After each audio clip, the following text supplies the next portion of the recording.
This season has been nothing short of a nightmare for Rangers fans. A brief glimmer of hope in European competition wasn't enough to mask what has been a deeply frustrating and at times embarrassing domestic campaign. While there were moments of quality and flashes of resilience, they were too few and far between to salvage what many now consider a wasted year. The title slipped away. The cup runs fell flat and questions hang over the squad, the coaching, and the long-term direction of the club. The feeling around Ibrox isn't just disappointment, it's a simmering frustration mixed with an urgent desire for change. Eyes are already turning to next season with hope, but also with pressure. It's clear that the club cannot afford another year like this. But even before the dust settles on the current campaign, there's a cloud already forming over the upcoming season, and it's a heavy one. Rangers have been dealt a massive blow regarding their entry into the UEFA Champions League. For a club that has been desperate to return to the elite of European football, this setback couldn't come at a worse time. The implications of this development stretch far beyond prestige. We're talking tens of millions in lost revenue, a disrupted pre-season, and a huge obstacle in attracting top quality signings. But let's rewind a bit, because the chaos didn't start with the Champions League news.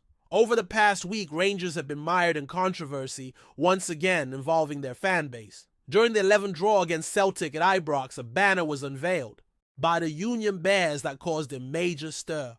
The display showed an image of club legend Graeme Souness holding a shotgun alongside a provocative message that read, "Take aim at the rebel scum." The reference was unmistakable, and it immediately sparked outrage not just from rival supporters, but from within the Rangers community itself.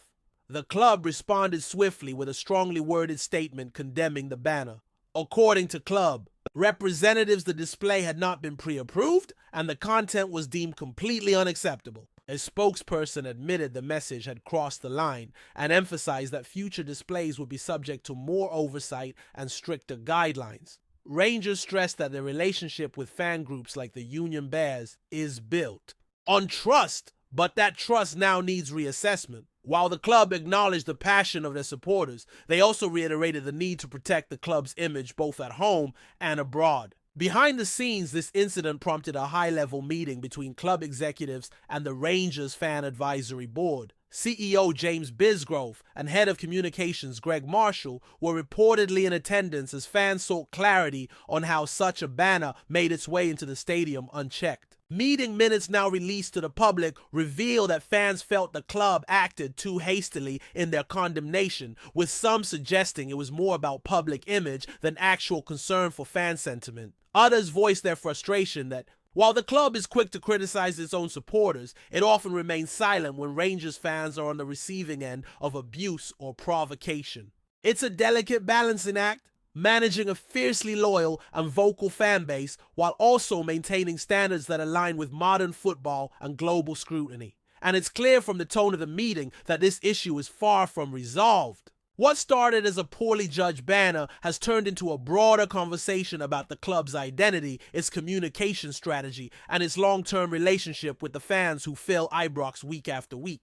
But as if that wasn't enough to stir unrest, the news that dropped about Rangers' Champions League path has sent shockwaves through the support. The club had been clinging to a slim hope that they might be bumped up in the qualification rounds thanks to UEFA's coefficient system, a scenario that depended on Athletic Club winning the Europa League and finishing in a Champions League spot in La Liga. That would have given Rangers a later entry point and crucially more time to prepare under a new manager and potential new ownership. That dream, however, came crashing down this week. Athletic Club failed to overturn their first leg deficit against Manchester United, losing out on a chance to lift the trophy and secure the coveted Champions League slot. As a result, Rangers are now confirmed to enter at the second qualifying round, with the first leg scheduled for the 22nd or 23rd of July. That puts the club on a tight schedule. Pre-season now has to kick off around the 20th of June, giving the new manager barely a month to work with the squad before a high-stakes European tie.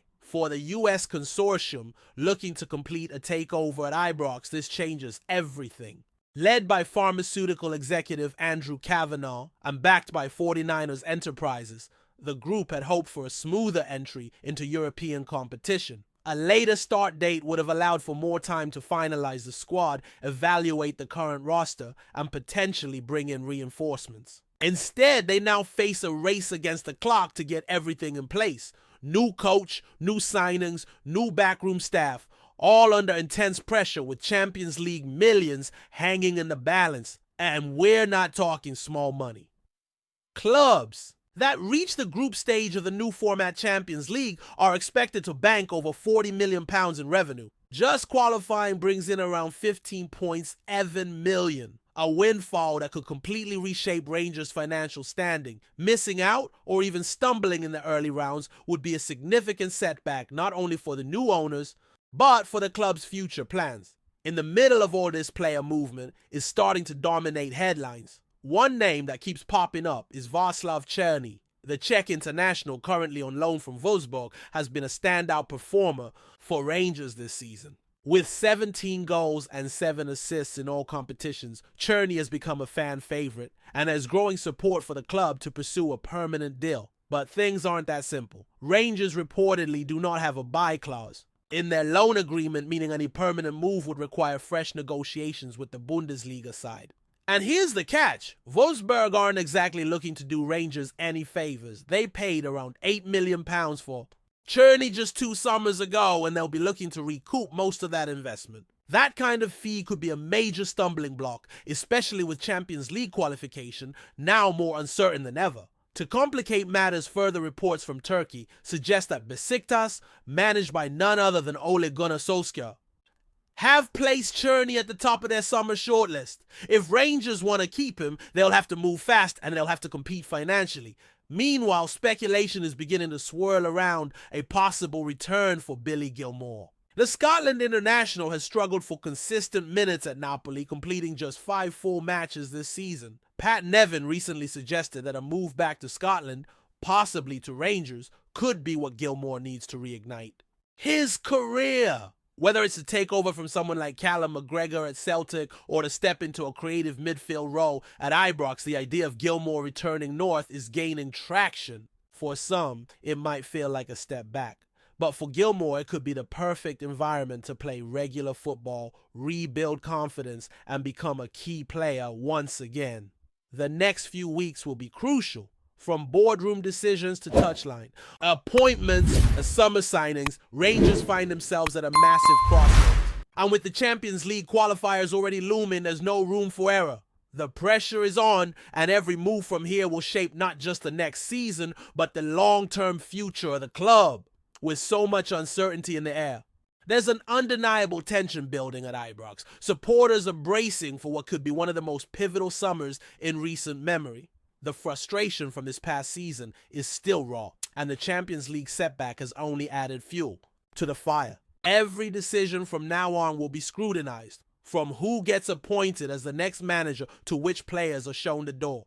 There's no room for sentiment anymore. The Rangers faithful want action direction, and most of all, results. This is not a fan base that tolerates mediocrity. And the message from the stands has been loud and clear: the standards must rise. In this moment of transition, the identity of the next manager becomes one of the most crucial pieces of the puzzle. Whoever takes the reins will need to hit the ground running. There's no time for slow starts or betting periods. The new boss will be expected to implement their ideas, evaluate the squad, and deliver European qualification in a matter of weeks.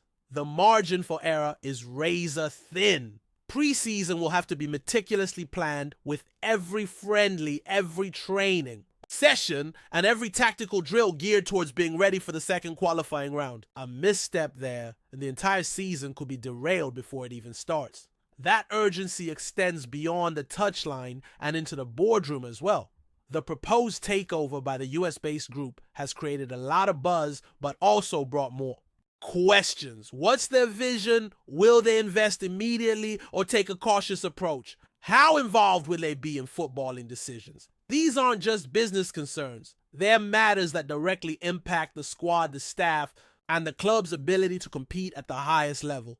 The timing of the deal could determine whether key transfers happen in June or get delayed into late summer, potentially missing the European window entirely. And that's where the squad rebuild comes in. Rangers have several players reaching the end of their contracts, while others are likely to be moved on after underwhelming performances. There's an urgent need to refresh the dressing room with new faces, preferably ones who bring quality and experience. But doing that without the financial cushion of guaranteed Champions League money is a massive challenge. The recruitment team will need to be smart, aggressive, and opportunistic. Free agents, clever loans, and perhaps a couple of marquee deals. All of that needs to be on the table if Rangers are to remain competitive, not just in Europe, but domestically as well. At the same time, the club will have to fend off interest in their own top performers. Players like Todd Cantwell, Nicholas Raskin, and Jack Butland could attract attention, especially with Premier League clubs always on the lookout. Holding on to key players while also improving the squad is a tightrope act, but it's one the club must manage with precision. There can be no repeat of the past few windows where late business and uncertain plans left the squad lacking in key areas. This summer must be decisive. And then there's the fans, the heart of the club. After everything that's happened, the banner incident, the inconsistent messaging from the board, the failure to defend the title, the connection between the stands and the boardroom feels frayed. Rebuilding that trust would take more than words. It'll take transparency, honest communication, and above all, results on the pitch. The Rangers support has always backed its team, but that support is not blind. It comes with expectations, and those expectations have never been higher. The Champions League is no longer a dream. It's a necessity. The financial rewards, the exposure, the prestige, Rangers need to be there. But right now, with the clock ticking and the road ahead looking steep, there's a real danger that the club could fall short again. And if that happens, the fallout could be severe. From recruitment failures to fan disillusionment and ownership uncertainty, the stakes have rarely been higher. This summer will define the future of Rangers Football Club. The choices made in the next few weeks on the pitch and off it will set the tone not just for one campaign, but for many to come. Every signing, every training session, every boardroom deal will count. Ibrox is watching, the fans are waiting, and there's no more room for missteps. Before we continue, make sure to subscribe to our channel and turn on notifications to get all the exclusive news about Rangers FC. Don't overlook any details about your beloved team. It's crucial for Rangers FC fans. Belgian midfielder Nicholas Raskin has officially announced his departure from Rangers, marking the end of a chapter that promised much, but ultimately leaves a lingering sense of unfinished business.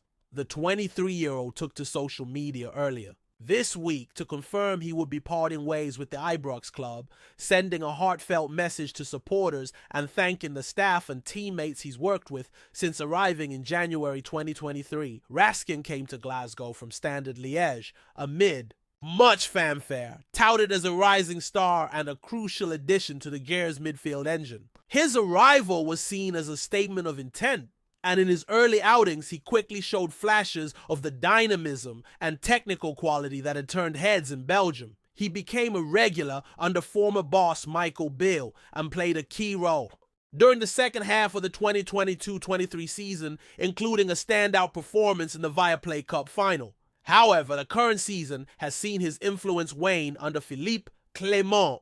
Injuries and stiff competition for places have limited his minutes, and speculation had been swirling for weeks regarding his future at the club.